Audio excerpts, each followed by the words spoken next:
Ms. Johnson, I want to talk to you about the test results. We got a chest x-ray and we took a look at the ultrasound of the heart. What that shows is that you have some fluid that's accumulated around the heart that's causing some compression of the heart, which is leading to you having this trouble breathing. I just got off the phone a few minutes ago with one of our interventional cardiologists.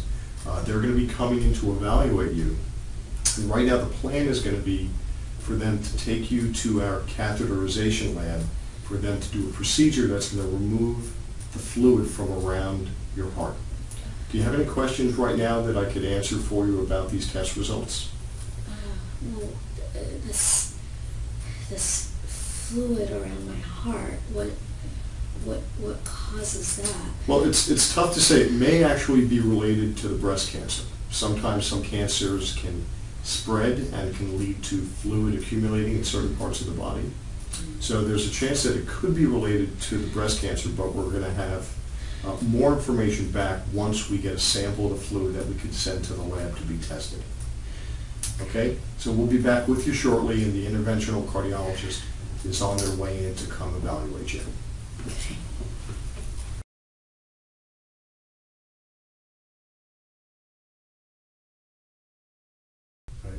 Hello again, Ms. James. So I'm here to talk to you about the results of your testing, okay? So your pelvic ultrasound showed that unfortunately you have a pregnancy developing outside of the uterus. This is something that's called an ectopic pregnancy. Okay. I've already spoken with the gynecology doctors and they'll be down here to reevaluate you very soon. Okay. What are your questions? What causes this kind of thing? So I think in your case, the most likely cause was the pelvic infection that you had previously. Okay. Sometimes with pelvic inflammatory disease, you can have some residual scar tissue that's left, and that's a known risk factor for ectopic pregnancy. Okay. Do you have any other questions? I guess not right now. All right. So I'll be back to check in on you in a little bit, and the gynecology doctor will be here shortly. Okay. All right.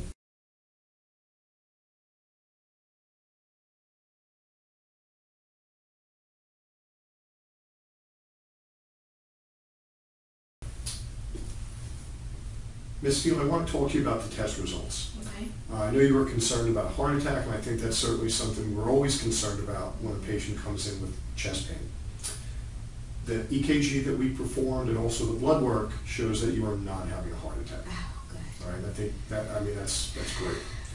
The chest x-ray, we ended up also getting a CAT scan Right. to, take a look at. There was a little bit of a shadow on the chest x-ray I wanted to look into a little bit more. Okay. So what it shows is that you have something called a hiatal hernia. Okay. It's not a serious condition. It's Okay. actually very common, and most people really have little to no symptoms. And I think this kind of burning, indigestion type feeling that you're having, the pain that gets a little bit worse after eating, really is consistent with symptoms that we will see sometimes with a hiatal hernia. Okay. And that's when the upper part of the stomach kind of comes up through a little bit of a hole in the diaphragm so that the stomach is a little bit into the chest cavity. And that causes some of the stomach acid to kind of go into the lower part of the esophagus and gives you some irritation and kind of indigestion and heartburn type of feeling. Okay. So what we're going to do is I'm going to be able to send you home today. Okay. We're going to have you follow up with your primary doctor next week. And we're going to start you on a medication called omeprazole. And that's going to actually decrease the stomach acid that's produced. That's going to allow the esophagus time to heal. Okay. All right? Do you have any questions at this point right now? No, I'm just so relieved that it's not a heart attack. Makes two of us, absolutely. So I'll step out, we'll have you get dressed, the nurse will be in with the instructions and the prescription, Okay. and we'll let you get out of here and follow up with your primary doctor next week. Great. All right? Very nice to meet you. Thank you so much. Have a great day. Thank you.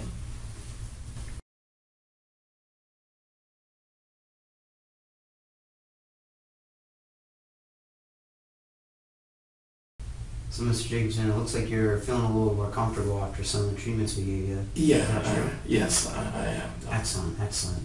Yeah, your heart rate improved nicely with some of the IV fluids that we gave, and looks like that pain medicine has helped you some, huh? A lot, yes. Good, good. Glad to hear that. I just want to talk with you a little bit about your x-rays, okay? Sure. The x-ray we did of your chest showed that there were no broken ribs on that side, which we were worried about because of your fall. The ultrasound of your abdomen, though, did show fluid in your abdominal cavity, which is most likely blood, because when we looked with the CAT scan, it showed that your spleen, which is one of the larger organs over there on the left side, has a laceration or a tear in it, which happened probably when you fell. You caused a tear to your spleen, okay, and it's bled into your abdominal cavity, which is very uncomfortable, which is why you came in feeling as ill as you did. This is a serious condition, and I have spoken with our trauma surgeons who are going to come and evaluate you more, okay, to try and figure out what's the best course for you today. All right. Okay, any questions for me right now? Yes, doctor. Do I need to stay in the hospital for this?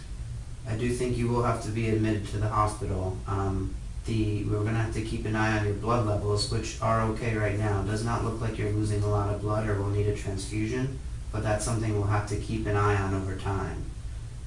We'll have to make sure that your spleen does not continue to bleed and that you don't get worse, but get better over time. Okay? All right. Other questions I can answer for you? No, I don't think I have any questions right now, doctor. Thank you so much. Absolutely. I'll be in and out, keeping an eye on you, and the trauma surgeons will be by soon. Okay. All right. Thanks. You're welcome.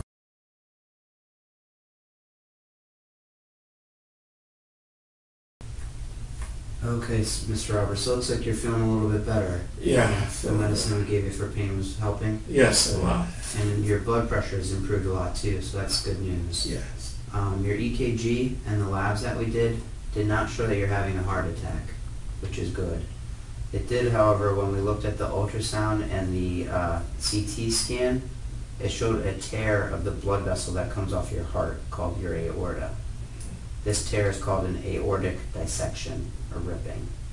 Okay? This is a pretty serious condition, definitely something that we need to treat.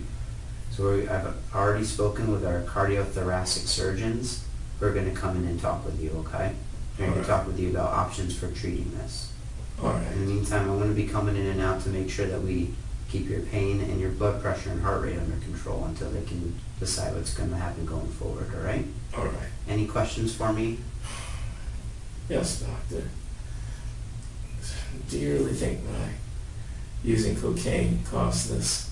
That's a good question, sir. It's between having the high blood pressure and not being on the medicines for that and using the cocaine today, it's probable that your blood pressure went to a dangerously high level and it caused this tearing that we've been talking about. So it probably was involved today. But we're going to get you feeling better. We're going to figure out what's the best treatment for you, okay? Okay. All right, sir. Thank you, doctor. You're welcome. I'll be in and out, okay? Thanks a lot.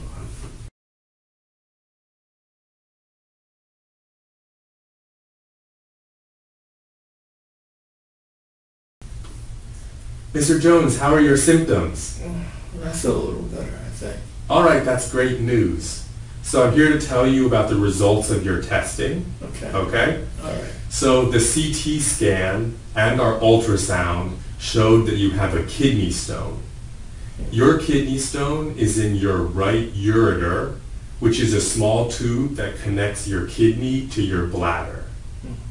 Do you have any questions? Yeah, kidney stone. Well, how big is this kidney stone, though? Yeah, so your kidney stone is about 4 millimeters big. Generally, kidney stones less than 5 millimeters can pass on their own without intervention. So I'm happy to tell you that news. Okay.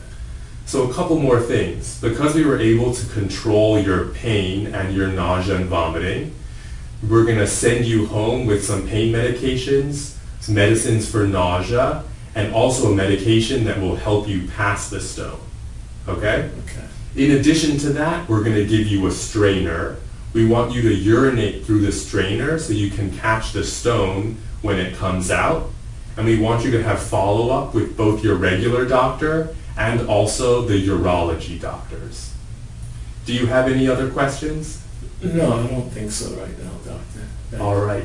It's been a pleasure taking care of you, and the nurse will come in with your discharge paperwork. Thank you so much, doctor. Our pleasure.